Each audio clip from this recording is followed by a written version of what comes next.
Redline Gamer here. Today I want to share with you my mid-game review of New World. I'm not end game yet. This is what I'm gathering from the game so far. So in case you're wondering if you want to pick it up, it's worth a shot. Try it out, and that's what this will be based on. Now there are some good and some bad parts of the game, but in my opinion, the good definitely outweighs the negative parts that we have. So let's go over the good first, then we'll go over the bad. So to me, the very first part will be, it's extremely beginner friendly. This game, you can start off in your beginning area, you can start leveling without very much handholding at all. Now there's a lot of guides out there that can point you in the right direction, but I don't think you need them to start out enjoying the game. The second part would be combat. Now, the combat here, in my opinion, is extremely fluid. It reminds me a lot of Elder Scrolls Online. You get a few less abilities, but it's a very action-based combat system.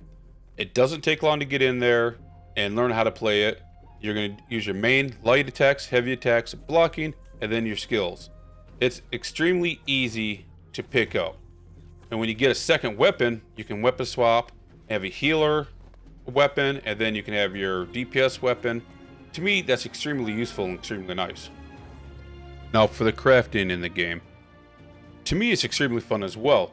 You can sit there, go to a crafting station, see if you have materials. It'll be gray if you can, red if you can't, and there's a slider bar. You can easily just take the slider bar, go with how many items you want to craft at that one. It's extremely user-friendly interface for that. Now to go along with the crafting will be your gathering. Now the gathering is extremely easy to do on the game. You start off with no gathering tools, and you make them yourself. The higher level you get, the better gathering tools you get. So you get different perks on there where you can get extra little bonus items. You get the rare items out of that resource node and things like that. Now for the expeditions. Now the expeditions are the dungeon in New World. There are not a lot of them, but when you get into one, they're really fun. You got a level 25, 35, 45 on up. I've only done the 25, 35, 45 dungeons, but when you're in there and you're fighting the bosses and they have some kind of mechanic to them, you feel accomplished when you get it done. They're just really fun, especially if you have a really good group of friends or somebody else that you can voice chat with. Now this next part goes along with dungeons. It will be your party finder or group finder. A lot of you might not like it. I actually enjoy it, but there is no group finder in New World yet.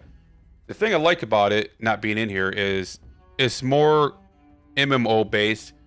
You reach out to people, you talk to them more, you get a more better community just sitting there saying, do you want to go here? And everybody agrees, yeah, let's go there and have fun.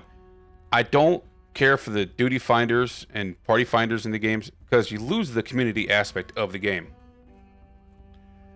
Now, another aspect of the game I really enjoy is there's always something to do. Whether you're farming, you're crafting, you're leveling, you're helping somebody else out. There's never any time I had something where I got on the game, I have nothing to do, I'm going to do a daily, and I'm going to log. Have not had anything like that yet. I get on, and I just run in one direction, I find something, and I just have fun with it. I love that aspect that there's always something you can find to do. Now, another really cool part are the elite mobs, or bosses, you can call them, in the game.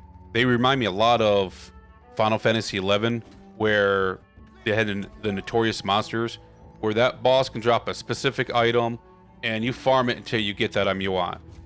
The other night, the company and I went to a boss, farmed it until I got a Tinkin necklace, and a few other people got it as well. So it's not one of these things that you can just go pick up and buy it, and sell it type scenario. It's a buy now pickup, but it's really fun to go to a boss, kill it a bunch of times until you get your drop. It's very rewarding that way instead of just going to have to buy it. One of the coolest aspects of the game is your build options. You can do whatever you want. You have weapon 1, weapon 2. What do you want to do? Do you want a musket and a hatchet? Do you want a sword and shield and life staff? You want a life staff and a ice gauntlet? There's just so many options out there you can do something with. So never think that there is a meta. There's really not. You pick what you want and make it yourself and tweak it with the skills the way you want to do it. Now, for the last point I would make is Amazon is extremely good at fixing the bugs and exploits that people are finding in the game. They want everybody to enjoy the game for what it is, have fun with it, and not feel like it's too much of an issue. Yes, there was issues in the beginning. A lot of people couldn't get on because of the queue timers. There's a few audio bugs. There's video glitches, things like that. They fixed it, in my opinion, in a pretty timely fashion, especially with a brand new MMO. As for another point, they listen to the feedback you give them. For the closed beta, there's a few people that suggested, well, I don't like the idea of the weapon swap being button, or weapon 1 will be button 1, weapon 2 will be button 2. I only wanted to have one button to change between the weapons. They implemented it from the closed beta to open beta, which is really nice when a game actually listens to the feedback of their players. And now it's time for the bad. Some of these bad are really bad in my opinion, but it's not going to make or break the game for me because I'm still loving the game. The first one would be the questing. Now, the problem with the questing here is they're very repeatable and very forgettable. You sit there and you go to the town board, you go to the faction board, you go do the quest, and you turn them in. Oh, what do you know? You got to do them again. Exact same ones, and then again. And it never seems like they're congested in one spot on the map or for that region. You got to go all over that region, which takes hours of time out of your day just to level up, which is monotonous in my opinion.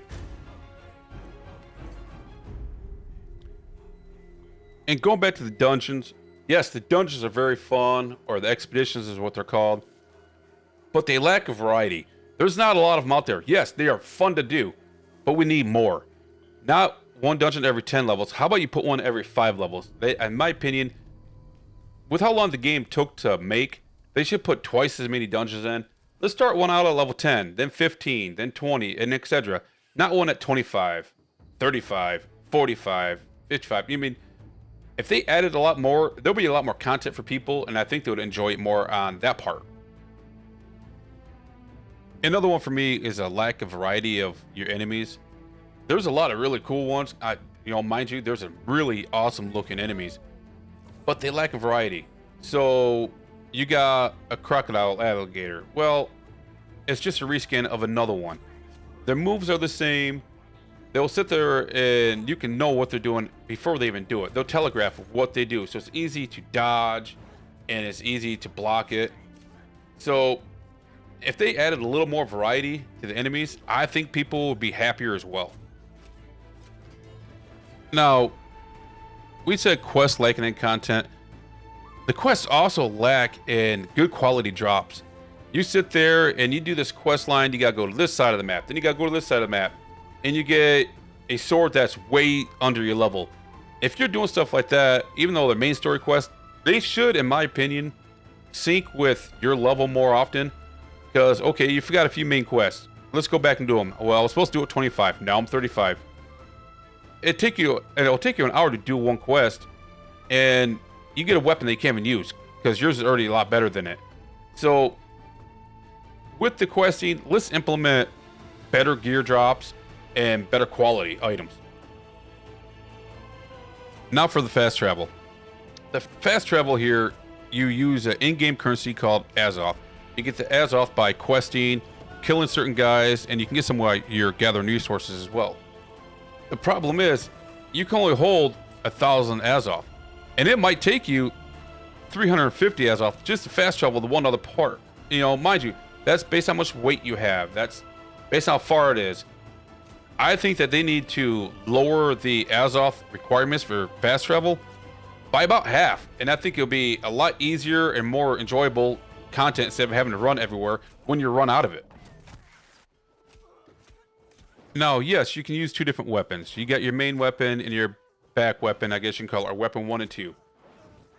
Sometimes in the middle of a fight, that it takes longer than it should to change your weapons. You sit there and do a quick weapon swap. Well, you should have your weapon almost right away. Sometimes you won't have it. So you got to sit there and hit it again because it's not changing your weapons for you.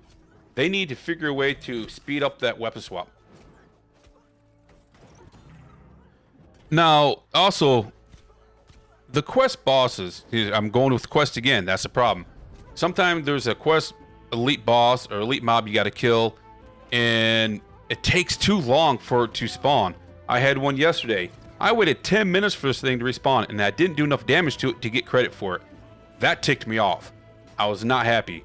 But then you got other ones where you sit there and you got 20 people killing it, and you got to skin it for the item it drops. Well, only the first person that skins it gets that item.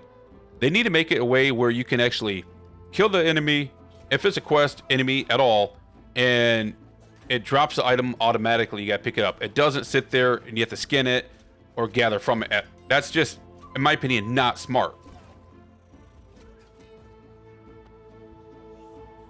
Now, for the last bad thing is the most unforgivable part of the game, in my opinion.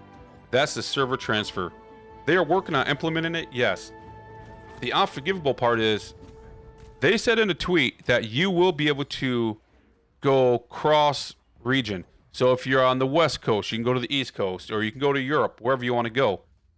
The newest tweet said you won't be able to do that. You can only stay in that region. So if you're in NA East, you got to stay in NA East.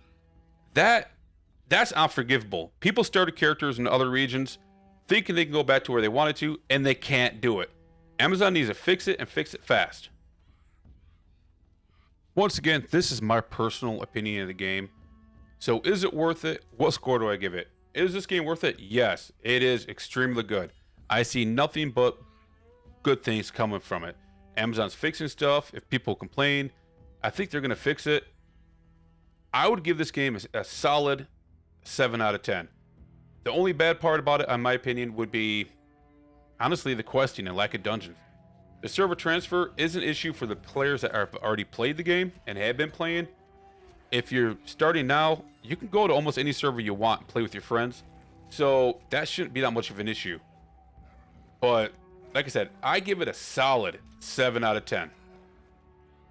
I highly recommend this game to you. If you want to try it out, I have 2 links down below. One is the deluxe version. One is the standard version of the game. They're both Amazon links. It does help support my channel.